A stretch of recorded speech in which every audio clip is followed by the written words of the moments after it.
Well, I know we have friend of the show, Ben Dixon, coming on in about 20 minutes. So I wanted to start with a little bit of a shorter topic that I thought we could get into kind of quickly. And that is Patrick Bet David's own audience finally turning on him. Honestly, in quite an alarming fashion, guys. We're going to play the video.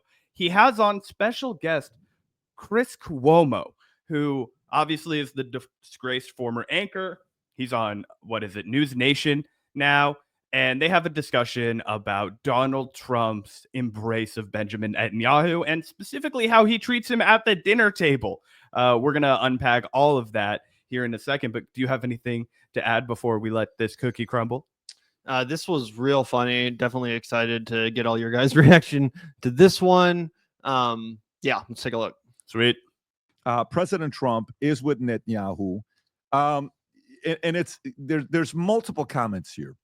Some people were not happy about the fact that he pulled a chair. If you want to play that clip, Rob, they're having a visit. So this is the first one that takes place. This went all over the place on the internet. Go ahead and play this clip. We all know who's in charge. Anybody who watches that clip, we can go ahead and play it one more time. Anybody who watches this clip knows who's in charge in this situation.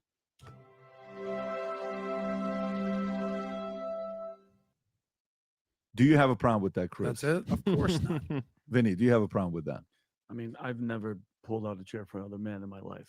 Gavin, I wanted to chime in here and ask you a question. You and I have eaten dinner together more than most people have eaten dinner together, right? I would say if you just grabbed two individuals that know each other, Gavin and I have eaten dinner together a lot, right? How many times in your entire fucking life, Gavin, have I reached out to pull your chair out for you and then pushed it back in like you were a little boy?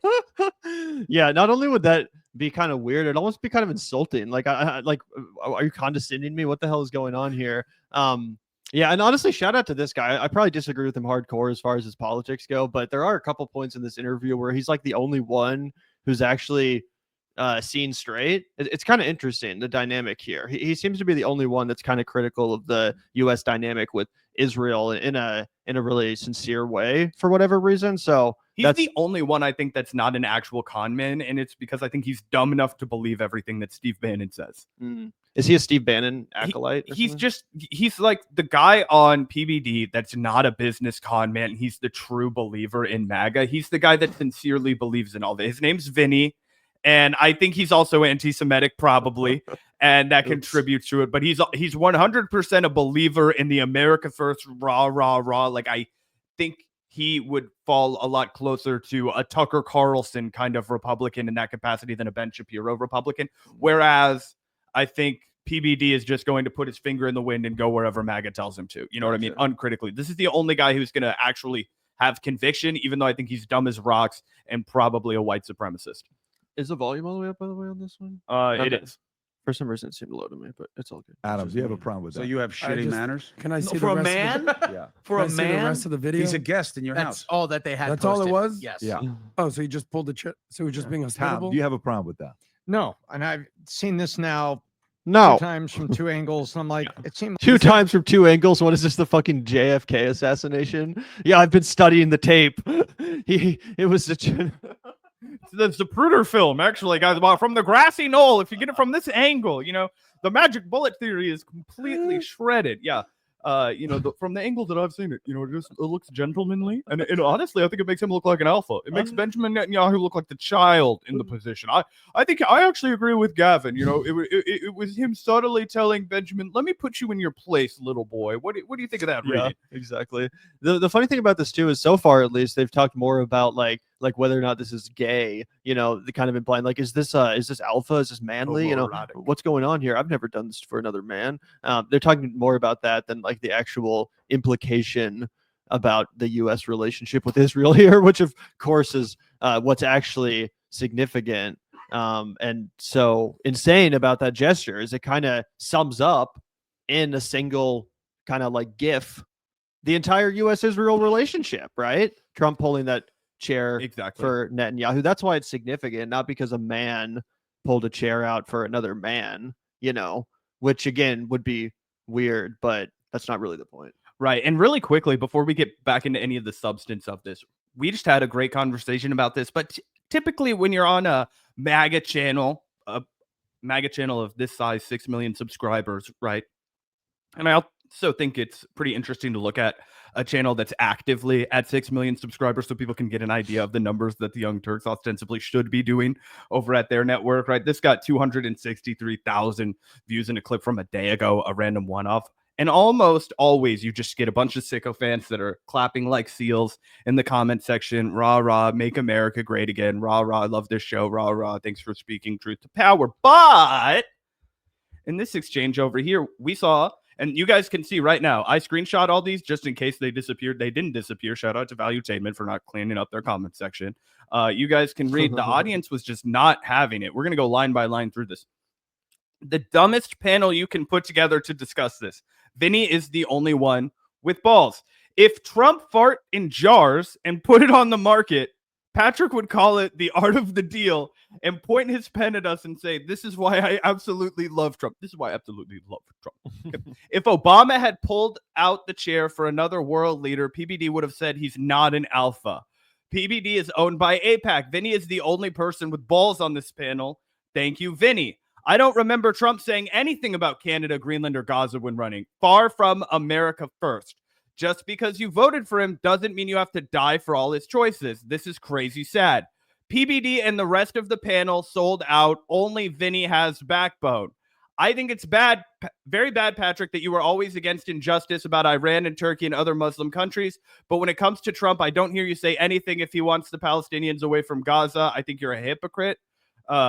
This is a weird. Yeah, do you want to watch some more of this exchange so we can see Patrick actually defend Trump here? It's pretty funny. For sure.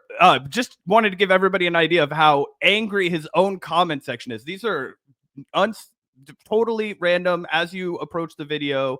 Hundreds and hundreds of upvotes in each spot. But yeah, we can keep playing it. Yeah, and what's crazy about this is you're going to see Patrick and all these guys except for Vinny basically try to contort what Donald Trump said as if it's actually him being tough on Israel, being tough on Netanyahu and showing him who's boss instead of the obvious capitulation that it is, essentially pledging U.S. support and even U.S. troops to Gaza to help, clear the rubble and clear the undetonated bombs. But yeah, let's take a look at this. It's very crazy.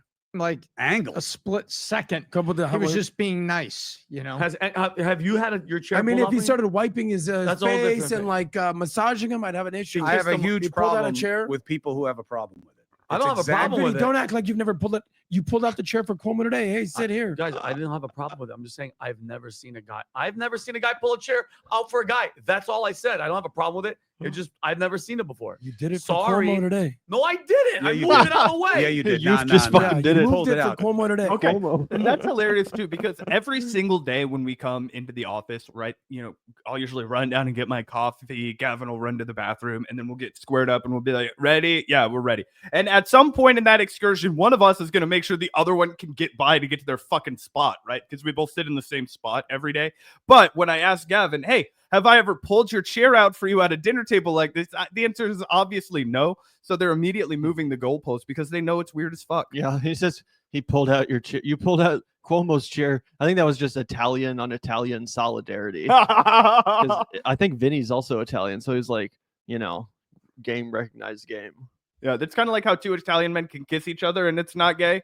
He thought he could pull. Hey, you would never see him doing. I'm sorry, I shouldn't say. You'd never see him doing that for a Jew.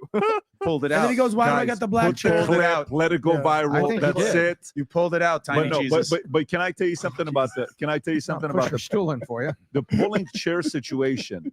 For example, for me, Vinny always gets me gifts. If there's a competition on who's gotten who more Oh, gifts, God. Vinny's gotten me more. There's one in my gifts. car right now. No, but like for example, Why when I went on, Why Joe, did my friends not give me as many fucking gifts as Patrick, Bet David, and all of his friends? That is the one thing I do think is kind of cool about PBD.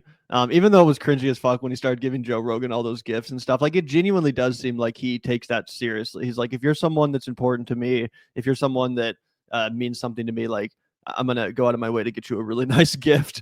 Bro. And that is a wholesome quality. Like I don't care who you are. Bro, you ever see Goodfellas? There's this guy, Paulie, where you start greasing the palms real early on, and that's how you build the mafia, right? That's La Cosa Nostra. That's taking care of people, right? You ever watch Godfather 2? What Robert De Niro do when he showed up to the neighborhood? He said, hey, I'm going to take care of you. Don't worry. You got a roof over your head? God, I'm going to make sure you keep the lights on. That's right, buddy. But be there when I ask you for a fucking favor. And that's the vibe I get from PBD. I agree. It's nice to give your homies gifts. Gavin has gotten me gifts before. I've gotten Gavin gifts before, right? Like Nothing as nice as this motherfucker. No, nothing as nice as this motherfucker. You need to step your game up. Honestly, Gavin needs to be the change he wants in the world. You know, a Gucci sweater, you know, some nice cologne from across the ocean. You know, I'll be waiting. You know, I'm excited to see what I unwrap on air. You know. Yeah, actually though, I do. If you're cool with it, I think we should like fast forward a little bit, probably to around like 10 or 11 minutes, because that's when the exchange really gets pretty good, and Vinny kind of Vinny, gets in there. Dude, look at this. This is anti-Italian American discrimination, guys. What woke button? You can't make the fettuccine fingers at Fredo. That's racist. No. It could be what Dubai is. It could be what literal Tel Aviv is. If you've ever been to Tel Aviv, it is literal paradise. It's like if New York. Bro thinks Tel Aviv is in Sicily. He's like, in Tel Aviv, I'm making a spaghetti. And by the way, what he's saying is like, I think what this guy said is essentially that, you know, what Trump said about the plan to rebuild Gaza, you know, America kind of take over Gaza and rebuild. He was like, it sounds crazy, but it is the best idea that's been put on the table, because, like, you know, from the river to the sea isn't going to happen. So, you know, maybe Trump is actually onto something here, even though it sounds crazy. He's the only one that actually has a feasible, workable idea. That's what he's in the middle of talking about that Vinny's going to respond to. York met Miami on the beach. It's incredible. Gaza could be that, but instead, Hamas and the Palestinians have squandered billions and billions and billions of dollars by building down instead of building up. Their tunnel infrastructure is bigger than the New York tunnel system. Are you kidding me? So they I like how MAGA immediately runs back to like insane Zionist talking points as soon as Donald Trump is president. They're all like, oh yeah, you know, like Donald Trump's going to negotiate a deal that's great for everyone on all sides. And immediately just back to dogged Zionism stuff that you could have heard immediately on CNN in the days after October 7th.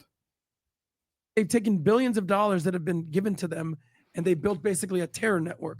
So, and it's the same vicious cycle. They start a war, they lose a war, they cry foul, they sacrifice their martyrs, and they get they wait a few years, and then they do it all over again. And then the last point is this: the Jordanians don't want them, the Egyptians don't want them. They forget that Egypt has a border right next to them. They're not taking them in.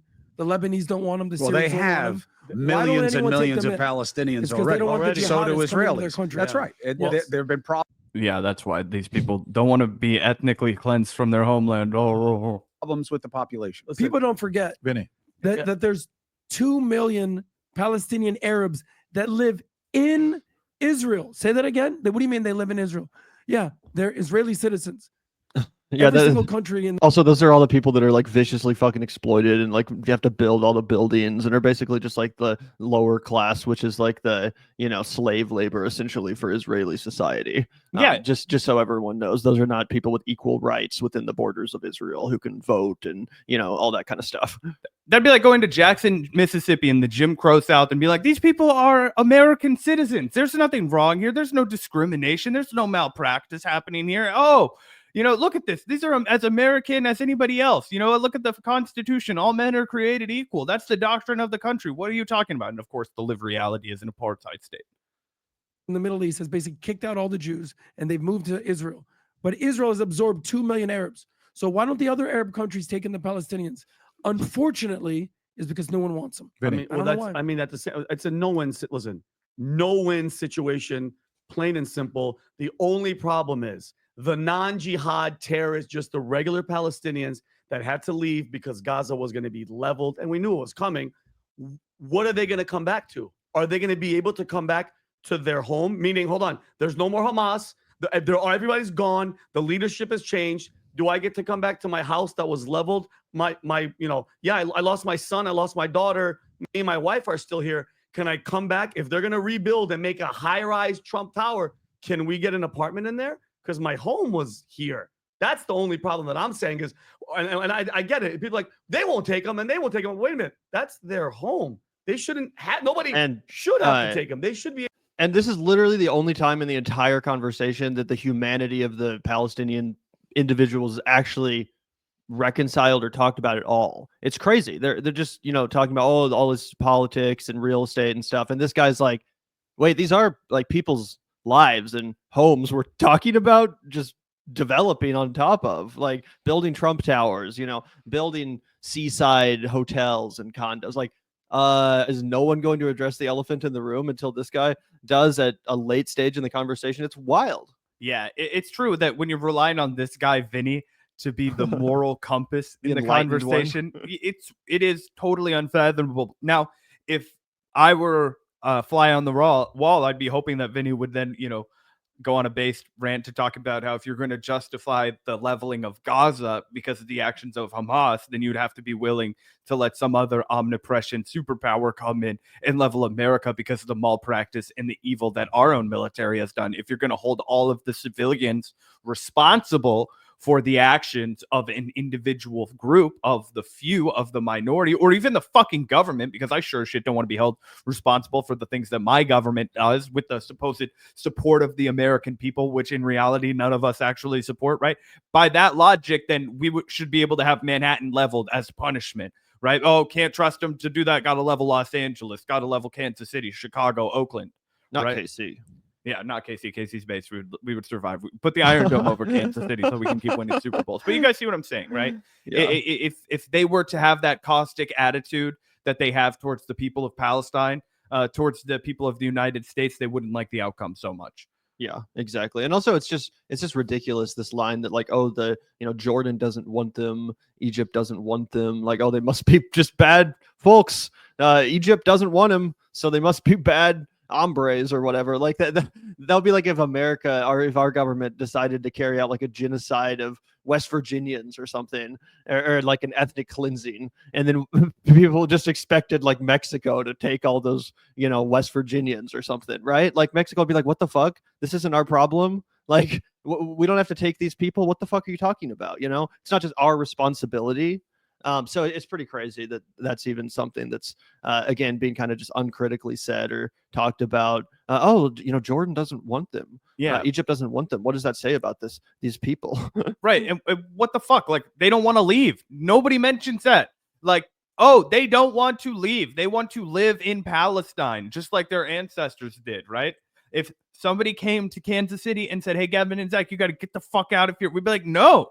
This is where we fucking live. This is the patch of dirt that we call home, and we're not fucking going anywhere, And we don't even consider this a holy land like they do. Like, I feel like it's 10 times or 100 times more significant. Like, I feel like we could theoretically, move to Denver or something. Like, I wouldn't be all that heartbroken if someone was like, hey, I'll set you guys up in a new studio in Denver. It'll be nice, furnished, paid for. I'd be like, okay, you could convince me. But that's because we don't have this deep, sacred, ancestral, religious connection to the land that the people of Palestine do. Again, making it so much. I think it was Ryan Grimm who said, like, it's not just like moving someone from Ohio to Florida. It's a lot more significant. These people have much more of a concept of tradition, and that's kind of lost. I feel like a lot of Americans, they don't have that sort of connection to their land, to our land, this land. It's not our land. It was fucking stolen. But you know what I'm saying? Oh, yeah, dude. That's a great point. Actually, very well put. I think it shows the shallowness of our own culture. I think it shows the hollowness of, capitalism and the fact that we're not prioritizing community. We're not prioritizing tradition.